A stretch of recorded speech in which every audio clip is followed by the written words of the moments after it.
بارق وسكنونو ابد ما راح انسى وقفتكم اللي هاي اللي وقفتوها لي. طبعا اول شيء انا اشكر سكنونو، هذا ثاني تعليق يعلقه لي. وشوف التعليق اللي كتبه انه كاتب حتى لو يشارك زكو وانا بمكانه. يعني شنو مقصد كلامه؟ يعني زكو شارك بمكانه وشير علي كلوزه.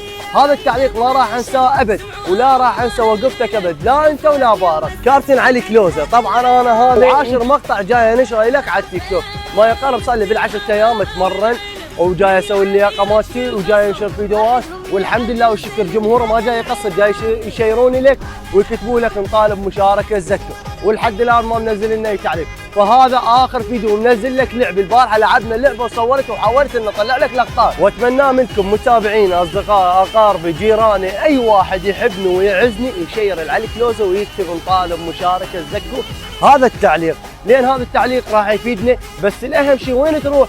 بحساب علي كلوزه، هذا الحساب مال علي كلوزه، تدوس عليه وتروح تعلق بالفيديوهات نطالب بمشاركه زكو، لان هذا التعليق راح يفيدني وراح احقق هوايه احلام. الله شاهد علي وما راح انسى وقفتكم ابد.